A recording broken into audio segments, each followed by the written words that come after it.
What is up, everybody? JC Technoboy, another reaction here to 10 really creepy true stories from Mr. Nightmare. And this is part 2 right now. If you guys haven't seen my previous video, go and check it out on my channel. If not, I'll try to leave a link in the description down below if you guys want to see it. Also, follow Mr. Nightmare's channel. There'll also be a link in the description down below. So let's get the video started. Also, you can also follow my other channel, Marshmalowking. That's where I sometimes post my TikTok videos. Yes, I do have a TikTok video if you guys want to follow me there. You can also follow me on my Marshmalowking account. Mostly my Marshmalowking account, because I already have like over 1,000 followers on my main one. Please follow my Marshmalowking account, because I might be able to post some videos there and some part of my YouTube videos there. So let's get the video started. And oh, one more thing, I will be making some other videos, and I might be able to make some other videos on my Marshmalowking account, probably some gaming videos or some TikTok videos. But don't worry, I'll keep on posting and posting. And you're probably wondering, why is the camera so... I'm using my tablet. I'm not using my phone this time, my tablet, because it looks a bit better on landscaping. But don't worry, I'll get used to it. Besides, y'all know it's me. Anyways, that's all I have to say. Let's get the video started. And let's see what else I might say. Person in the house about it. Here we go. This happened to a friend of mine. She told me about it about a year or so ago. We'll call her Minji. Minji is in her late 20s and works as an English tutor in South Korea. One evening, a few years ago, she was tutoring a high school boy. They were up studying pretty late and the buses stopped running. Being a long way from his house, the boy asked if he could crash on her floor overnight and get the first bus in the morning. Minji was very reluctant because inviting a teenage male student to stay the night didn't sound... Okay, that's weird. Inviting a teenage boy into the house. Yeah, that made her feel like kind of weird, though. Feel a little uncomfortable, but he probably wants to get to school early. Well, let's resume it. Sounded like a great idea, but he was begging her and eventually she relented. They went back into her one-room apartment and she got... Hang on. Relented. They went back into her one-room apartment and she got into the bed while he laid a blanket out on the floor and they both fell asleep. A few hours later, at maybe 2 a.m., the boy wakes Minji up. "I'm really hungry," he says. "Let's go get some food." Minji opens her eyes and looks up at him in disbelief. "Food? Now? It's 2 a.m. Go back to bed." 2 a.m.? But the student insists. "No, I'm so hungry. Let's eat something now." She tells... I know it's up to something. He's not asking for food. He's trying to get her out of the house, because there might be someone in there. Might be someone probably either under the bed or hiding in the closet. He's just saying he's not really hungry. He's probably saying that so that he could he can get her out of the house safely and tell her what happened and what's going on. That is a good decision, a smart move. But yeah, but gotta be careful. Alright, let's resume. That there's some ramen in the kitchen and he could fix himself some. This doesn't satisfy him. He doesn't want ramen. "There's a 24-hour place just down the road. Let's go there." Eventually, after several minutes of persuasion, the boy gets Minji to come with him to the restaurant. They leave the apartment and head out. As soon as they're on the street, the boy turns to Minji and says, "I'm not hungry. I woke up in the middle of the night and looked under your bed. There's a man sleeping there." They call the police and discover that a homeless man had been living in Minji's apartment, sleeping under the bed for 2 months. The boy only saw him because he was lying on the floor, so he had a clear view under the bed. Okay, yeah, I was right. I was definitely right about that. Now, am I psychic? I'm not sure. But yeah, sometimes like this, you gotta think smart.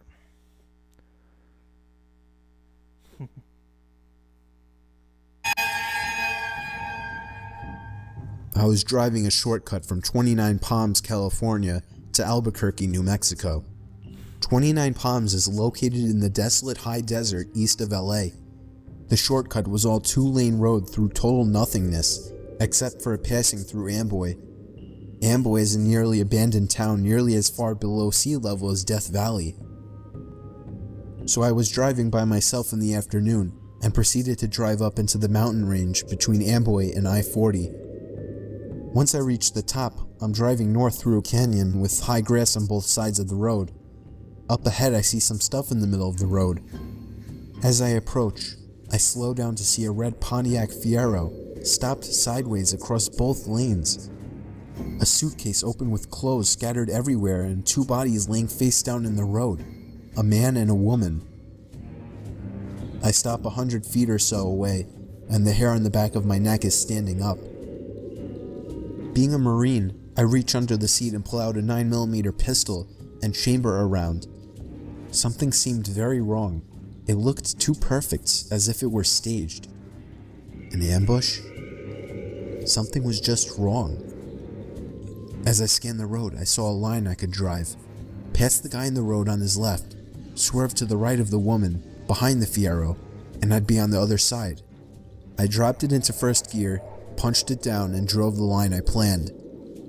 I passed the back of the Fiero without hitting it, or either of the bodies in the road. Good decision, though. I continued forward a couple of 100 feet and slowed down, so I could breathe and let my heart slow down. As I looked up into the rear view mirror, I saw that the two bodies had gotten up to their knees, and 20 or so people emerged from the tall grass on either side of the road by the car and bodies. At that moment, my right foot smashed the gas pedal to the floor and did not let up until I had to slow down for the I-40 East on-ramp. I will never know what would have happened to me had I gotten out of the car to check on the bodies or stopped my car closer to them.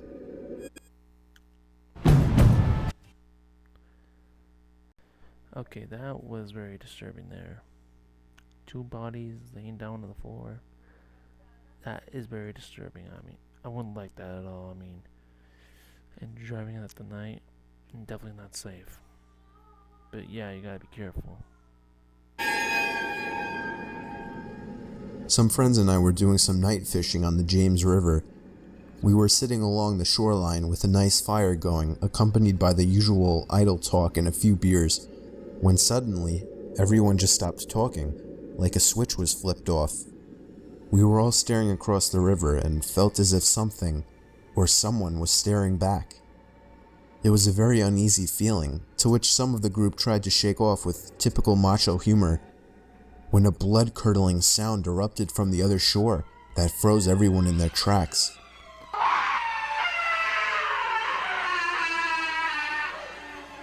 The sound was unlike any other that I had ever heard, and it made every hair on my body vibrate and tingle. The only way I could describe... Okay, if I could pause that. Oh boy. Crazy scream from a male. That's, I find that kind of disturbing, I say. But, yeah, that's very disturbing. Resume. It sounded like a wild person with no language skills being gutted alive. No words, just this high-pitched, blood-curdling scream. Nobody moved or said a word. We all just sat there fixed in our stare. Nobody said a word? Nobody said a word. When just as suddenly, a second scream was let loose with even more force than the first. Hang on.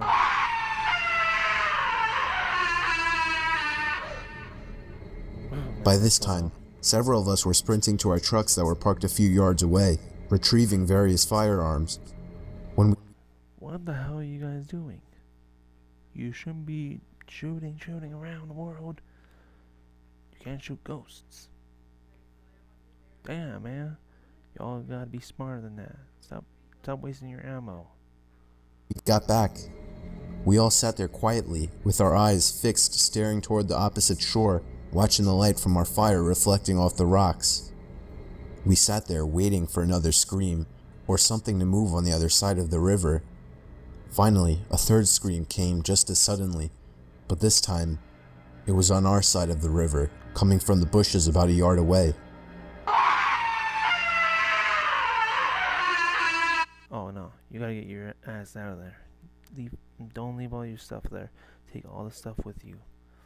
If you leave all your stuff here, they'll take it. Crazy person will take everything you have in there in the campsite. And I wouldn't like to go camping at night. It wouldn't be safe at all. Sometimes it could be something out there, like bears or something. We all hightailed out of there, leaving most of our stuff behind. When we got to our trucks, we heard the scream one more time, just beyond the tree line.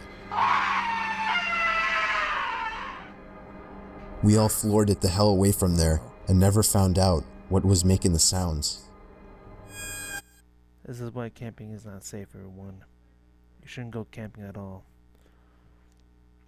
That's just, that is very creepy. That's definitely not safe. You could actually, hurt yourself there. And weird noises like screams, that is the worst thing that could happen. I'd rather just get out of there, not get involved there. And I'd rather not go in there and see what's going on, because you can definitely get yourself hurt. Well, let's resume. Number 2, everyone. It's almost done. It was a Friday night, and my friend was picking me up in his car from my house. I was in a hurry since we were running late for the hockey game in the city. The whole car ride there, we were having such a good time that I hadn't even noticed that I didn't have my phone.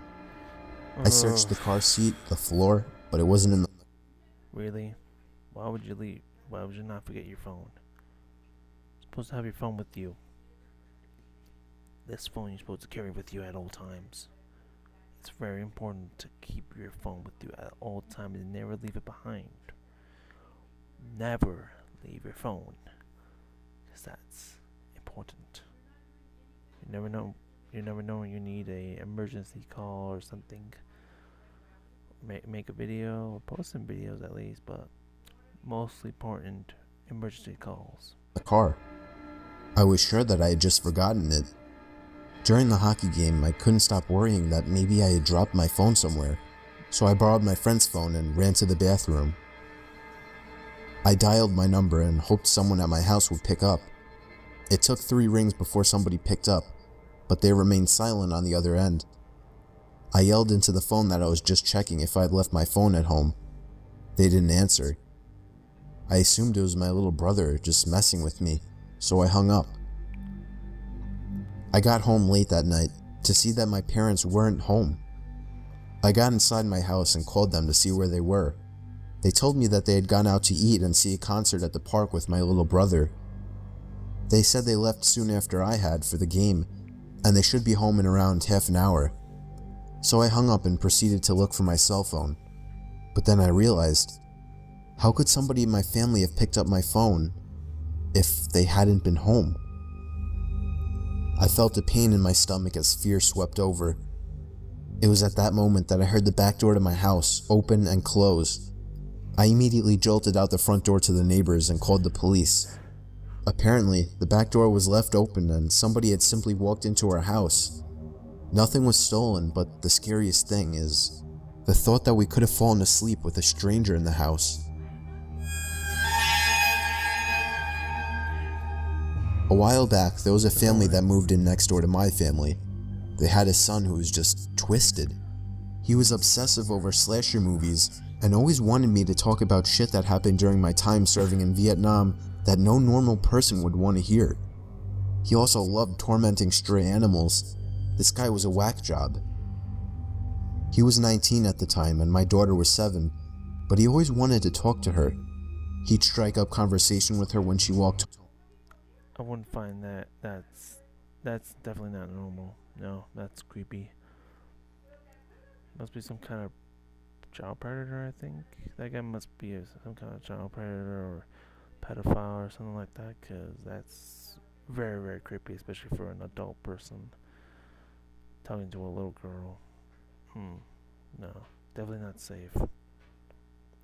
Try to keep your children safe, kids safe from any harm. Home from school, he would talk over the fence at her when she was playing in the back. But what really set me off was when he called our house looking to speak to her. That was it. I went over and flipped shit at him and his parents. Told him to stay the hell away from her and I'd better not ever see him again. That's when things got weird. My daughter was always a little imaginative and paranoid. She would think there were monsters under her bed and whatnot, so when she told me there was something living in her closet and she was too scared to get up and tell us at night, but it wasn't there in the daytime, we blew it off as no big deal. A few weeks went by and one night my wife and daughter were staying at my mother's for a girls' night. So I turned the key on the HBO box and watched me some movies, eventually falling asleep downstairs. At around 2 a.m., I get a call from my neighbor with a creepy son telling me something along the lines of, "We saw that you were up, so we called. Our son is missing. I went by his room to use the bathroom and his door was open, which isn't usual, and there was no sign of him. We need help looking for him." The phone call woke me up though. I wasn't up, so I asked why they thought I was. "Oh, we saw you walking around upstairs and the light is on." My blood ran cold as ice. I'd been passed out on the couch and I know no one turned any lights on. I hung up on them, ran outside to my truck to grab my shotgun, but noticed the sheriff pulling up to my neighbor's house by this point. I booked it over and told him there was someone in my house, and now I could see the lights in my daughter's room were on, and there was a silhouette pacing back and forth. When the deputies went in, they found the neighbor boy there waiting in my daughter's room with a nice little setup in her closet. He said he liked to watch her sleep in the moonlight. Okay, everyone, that last one, number one, was really creepy. They didn't shoot him though. They probably could have, but they probably took him to an insane asylum, prison first, then insane asylum, and yeah, that was creepy. All right, guys, that was part 2 of the 10 really creepy true stories, and this was one of the very creepy stories. The other one was a campsite. Now, let me tell you all something. This is probably one of the creepy moments of the stories that creepy stories I love to react, and I really like it. I'm sure to react to more videos like this, and more reaction. I'll be sure to post some more videos on my other channel, and hope you all enjoy it. Be sure to follow Mr. Nightmare's channel, and be sure to follow my other YouTube channel. And if you guys want to see the part 1, if you haven't seen it, I'll leave a link in the description down below. Hope you guys enjoyed the video, and I'll see y'all next time. Take care and keep yourself safe.